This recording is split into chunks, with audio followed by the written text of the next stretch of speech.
Voilà. Ben, merci beaucoup, Michael. Et maintenant, Éric, tu vas nous parler de burn-out. On entend souvent parler de burn-out à toutes les sauces. C'est un mot qui est très souvent utilisé. Je te poserai la question en commençant, Éric. Ça serait quoi, toi, ta définition du burn-out? Oui, alors bonjour Mathieu, bonjour tout le monde. Bon, d'abord, moi, je me présente, je suis un conseiller d'orientation qui a une pratique de 10 ans environ. Je me prépare pas expert sur le burn-out.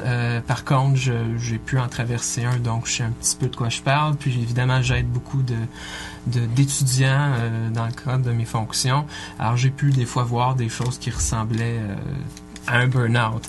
L'épuisement professionnel ou scolaire. Même la médecine aujourd'hui a de la difficulté à donner une définition claire et nette. Je pense que personne s'entend pour officiellement dire un burn-out, c'est ça, A plus B plus C égale burn-out. C'est encore un champ qui est à l'étude, qui est sous surveillance et tout, là, chez ces experts-là. Bon, alors la parenthèse est faite, donc je suis pas un expert, mais un être humain qui a des idées là-dessus, et un professionnel de l'orientation aussi.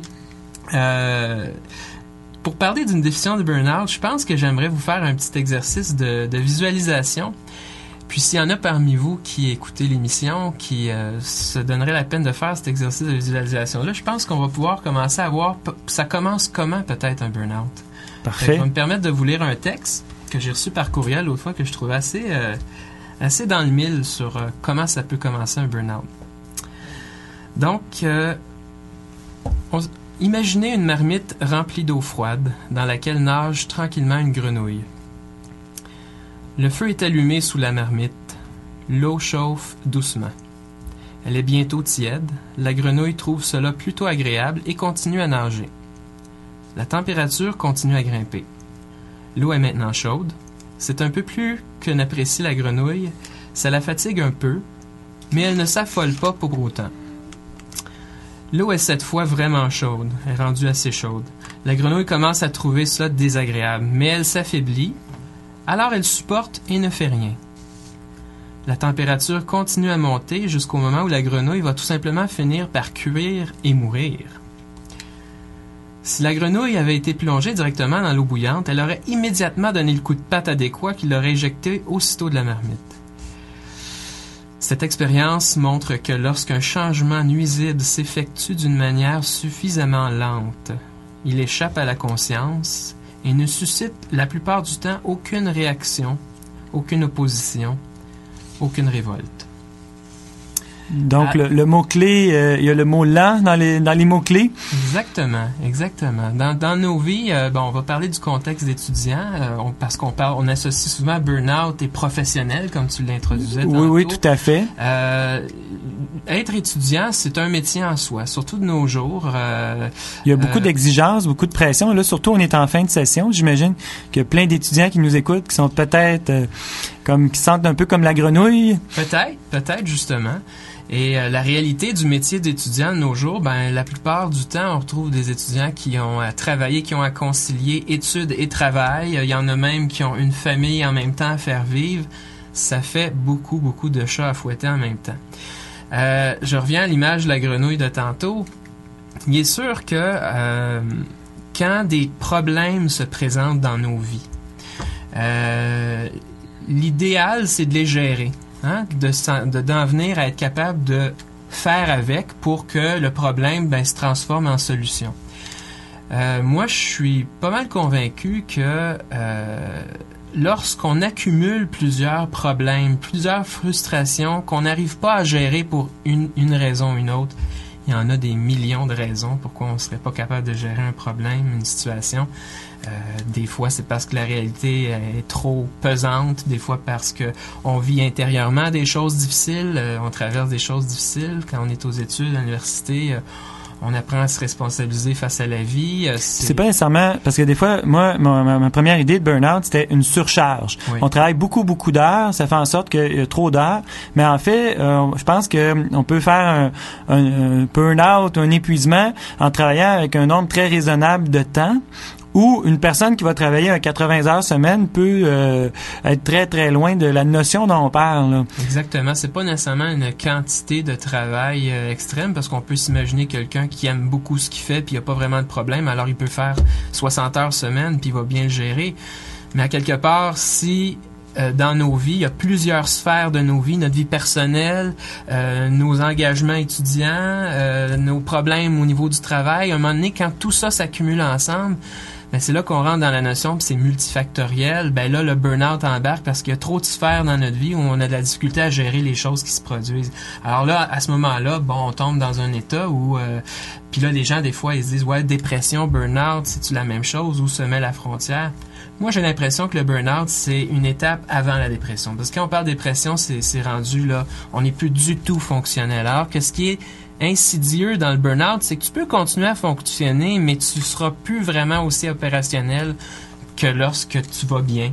Donc, oui, Michael. Et à partir de quel moment on se rend compte qu'on est en burn-out? Ben, c'est ça qui est difficile, parce que comme l'exemple de la grenouille de tantôt, des fois, on se sent capable on se sent capable d'en prendre, hein. La pression de la société nous en met beaucoup sur les épaules. C'est comme si ça devient normal d'en prendre. Puis, je veux dire, le stress, il y en a tout le temps aussi. Qu'est-ce qui est un stress normal et qu'est-ce qui devient un stress non tolérable? Alors, moi, dans ces moments-là, quand un étudiant peut me poser la question, puis ben déjà, se poser la question, c'est déjà une mesure de prévention, puis d'en parler des fois. Au service aux étudiants, on a des conseillers qui sont là pour ça aussi. Donc, si on se pose la question, coudon, je rush tellement là dans toutes mes sphères de ma vie. J'ai l'impression de me perdre de vue. J'ai l'impression de me perdre de vue. Il peut des fois y avoir des symptômes comme l'insomnie, il peut y avoir des symptômes comme l'appétit, des choses comme ça, mais pas aussi généralisés que quand on est en dépression. Moi, je serais porté à dire que c'est quand on a de la difficulté à trouver un sens à ce qu'on fait, à nos études, on a l'impression qu'on s'éloigne. On a beau faire quelque chose qu'on aime, mais on a l'impression qu'on sait plus dans quelle direction. Ça nous appartient plus. Oui, puis c'est intéressant ce que tu nommes là, parce que en orientation, pour parler de notre dada à toi et moi, on va souvent rencontrer des étudiants qui vont venir nous voir puis dire ben là mon choix ça marche plus, puis là ils ont le goût de tout mettre dans le même bateau puis dire ben il faut absolument qu'ils fassent un autre choix, puis quand on s'arrête pour leur parler, on prend une bonne heure pour décortiquer qu'est-ce qui va pas, ben là on s'aperçoit qu'il y a plusieurs zones dans leur vie qui sont peut-être problématiques puis qui les amènent à s'imaginer que en changeant de diplôme, pas diplôme mais de bac ou de champ d'études, le problème c'est le choix. Le problème c'est le choix, alors que c'est pas nécessairement ça. Exactement. Des fois, c'est le sens qu'on donne au choix. Exactement. Moi, j'ai un petit proverbe que j'aime bien nommer de temps en temps. Le choix est à la remorque de soi. Alors, quand soi est en panne ou quand le soi est capote, il y en a trop à gérer, ben il y a toutes sortes de phénomènes. Puis un des phénomènes, justement des symptômes qu'on pourrait dire, c'est ben là, je vais me réorienter ailleurs, ça va être plus facile. Le terrain est toujours plus vert chez le voisin, par exemple. Mais il y a des choses à démystifier, à comprendre avec les personnes qui vivent des situations-là, qui se rendent jusque-là. Ben, c'est important, cette prise de conscience-là. Puis, comme tu m'as déjà dit à un autre moment, il faut être capable de s'arrêter pour mieux avancer. Je trouve aussi cette pensée-là est importante. C'est peut-être aussi ce qu'on propose avec nos services. Tout à fait. Services de la vie étudiante. Parce que, oublions-le pas, puis ça, je pense que c'est très important, on est dans une société qui nous exige un degré de performance encore plus fort que jamais. Même si, oui, tout le monde a pu travailler fort dans les anciennes générations, on dirait qu'actuellement, la pression sociale, c'est pour une performance toujours plus forte. Puis, quand on rentre là-dedans, c'est important de dire des fois, je m'arrête pour mieux avancer, tout à fait, parce que à trop vouloir avancer, ben tu peux te planter. C'est comme quand tu es sur une autoroute puis tu fais du 160, oups, je suis pas supposé de faire du 160, mais bon, ça m'est déjà arrivé d'essayer. Et puis, t'as pas le temps de voir autour de toi. Tu regardes juste en avant, t'es crispé, t'as les mains sur le volant, puis t'es plus capable de, tu sais, tu fais juste regarder où tu t'en vas, puis en même temps, tu t'apprends plus à t'arrêter pour reconnaître les repères qu'il y a autour de toi, pour te demander, par exemple, est-ce que je suis dans le sens, autrement dit, est-ce que je suis bien orienté? Toutes des questions du genre qui peuvent amener à prévenir, si on veut, des situations ultimes là, de burn-out. Ben, merci beaucoup. Éric Beaulieu, qui est conseiller d'orientation et qui aussi s'occupe des réseaux socio-professionnels en sciences politiques. Oui, sciences politiques, développement de carrière, puis j'invite les gens qui seraient curieux à voir qu'est-ce que ça mange en hiver, les réseaux socio-professionnels-là, ben, de vous rendre aller sur le site de l'UQAM et taper dans l'outil de recherche réseaux socio-professionnels. Et puis, vous allez voir la nouvelle page web qui résume nos services, qui pourrait être un service à intégrer dans un de vos bacs. Parfait. Et on avait aussi à l'émission Michael Lévesque, qui est technicien en information. Oui, c'est ça. Technicien d'information au DS 2110. Et aujourd'hui, Mathieu Guédette, c'est moi qui animais. Je suis conseiller d'orientation au service de la vie étudiante. Et la semaine prochaine, il y a une dernière émission de Mur à Mur. Et profitez du temps des fêtes justement pour réfléchir à votre vie, au sens